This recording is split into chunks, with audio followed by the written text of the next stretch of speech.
Hi, I'm Ice Team Pro Tim Moore from Tim Moore Outdoors. I'm here with fellow pro staffer and fellow Tim Moore Outdoors guide Chuck Fritz, and we're going to walk you through step by step how to assemble an X2 Pro Thermal fish trap from Clam Outdoors with the optional X Series runner kit and the new Pro Series tow hitch.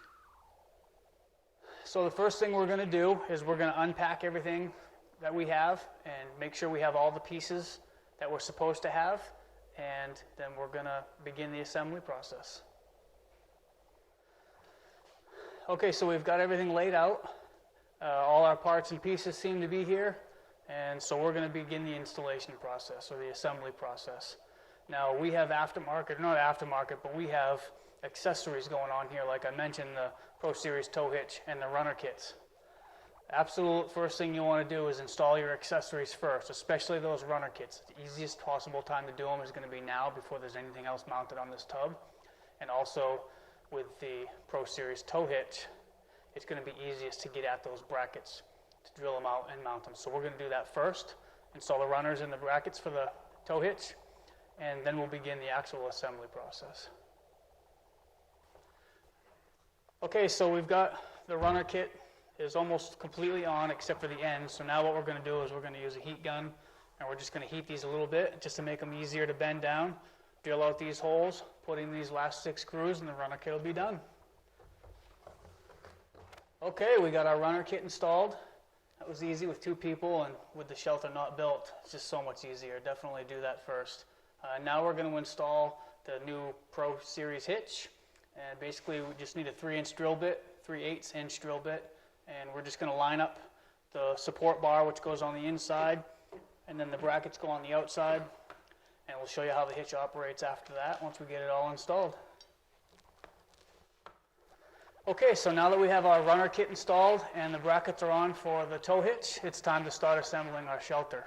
And what we've done is we've laid all the parts out. Everything's in bags. We've laid it all out here, and all the bags are numbered. Every bag has a part number that corresponds with the instruction manual. So we've been able to account for everything, and it's also going to make it easier for us and quicker in the long run to go ahead and install these. We can go right to the part numbers versus tearing everything out of the packages and then trying to figure out what's what. So unless you've done a million of these, it's best to leave all the parts in the packages so you can use those part numbers. We're going to get this seat support bar installed first, and then we're going to move on to the next step. Okay, we have our seat support bracket in. Now it's time to install the side brackets, which are going to hold the pole assemblies, and we're also going to install the small hooks that are used to hook the apron across. There's a Velcro apron once the tent's stretched on, and that'll hook to these. All right, so we got our side brackets are on loosely. We've got the small clips for the windshield. And before we start putting all the poles on, the X2 Pro Thermal comes with the cargo net and a battery bracket because there's a light bar in the poles. So before we get anything else installed, we're going to install these now. We're going to put the cargo net along the front and put the battery bracket probably in the back corner or on this side over here. And then we'll start assembling the poles. Bolting these brackets right now on the seat mounts. We want to get these things tightened down a little bit, but not snugged up, because we actually have to mount the plastic runners on here that the slide poles go through on your seats. And if we snug these things up and they aren't perfectly square, there's going to be a lot of friction on those runner poles here, and the seats aren't going to slide good. It's going to be a real pain to get these seats to move once you're in your shelter. So you want to leave these things loosened up until we can get a 90 degrees perfect set on these poles. Then we'll snug them up with a open end wrench, and it'll make the seat move a lot better in the end.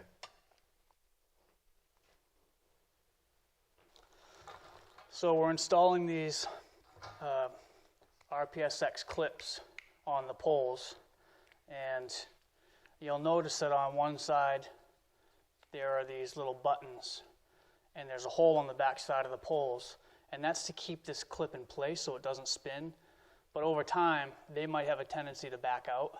So one thing you can do to keep these from spinning on you, especially when it gets cold, is after you put these on, wrap this with electrical tape, and that will help hold that clip into place. So these clips won't spin on you, won't move around. It's going to be really, really beneficial when you're trying to get this shelter set up in the wind and you're in a hurry, or it's just freezing cold and you want to get inside really quick. Last thing you want to do is deal with these things that are spinning around or falling off. So get that tape wrapped around there. You're going to be glad you did. Okay, so we have all of our clips installed, and we have them all taped off, except for this one. This is going to be the porch pole. This is going to be the pole that's going to flip down and onto the ice. Remember, when you put these clips on, leave one off. We can just pop this one off, because you're going to have to run this through your canvas, and you want to be able to get it through, and it won't fit with this clip on. So make sure, if you're putting these all on and taping them off, that you leave one off so that you can run this through the canvas after you stretch it on. This will be the last one you put in. We're ready to put these other poles on. We've got them all on and all taped off so they won't move around on us. We've got our light bar installed. Remember to put your wire coming down the same side as your battery bracket, because otherwise you won't have enough wire to reach it. And looks like we're ready to rock and roll. We just got to put these poles in, and we'll be ready to stretch the canvas and put the molding on, and we're almost done. So we got our poles installed, just about ready to start putting the canvas on. So the next thing you're going to want to do is install all these spreader bars so that they're in pretty much where you want each pole to be. It's going to make stretching your canvas much easier than trying to get inside and pull them up where you want them. So I'm going to go ahead and put these on and get this set up. And Chuck is looking for a 5-gallon bucket. He's going to fill up with hot water. We're going to put the molding that holds the canvas on in that hot water to soften it, make it easier to put on. It's going to make life much easier. Okay, we've got all our poles in, and we put our spreader bars in just to kind of give it its shape. And now we're going to open up the canvas. We're going to stretch the canvas over it. Then we're going to put our porch pole in, set our last spreader, and then we can set our canvas.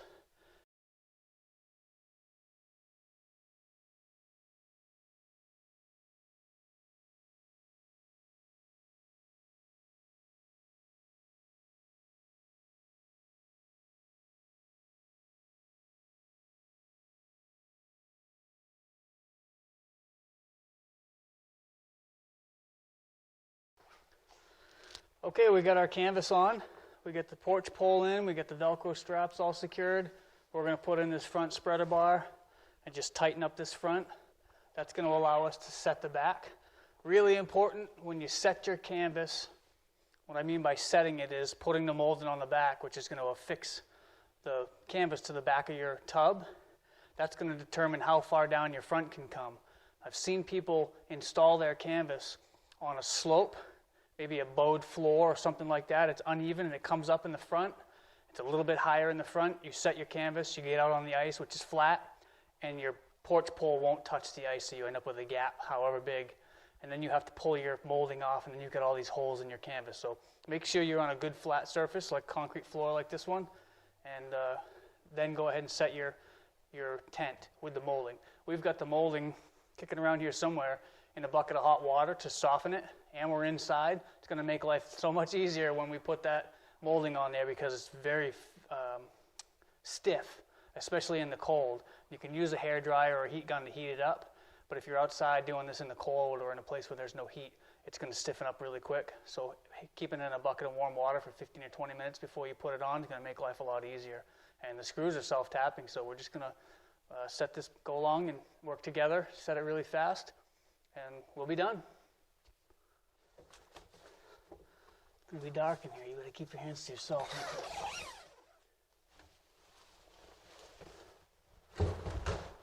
Well, there you have it. The X2 Pro Thermal from Clam Outdoors. Probably the best two-man shelter on the market. The thing is bulletproof. It has an 1800 denier insulated thermal fabric, which is rugged, warm, no condensation. This thing will stand up to a lot of abuse. I brought mine to Lake of the Woods last year. It tore the ice belt pretty much and came home looking pretty much the same as it did when I left. So check them out at clamoutdoors.com. Let's go home.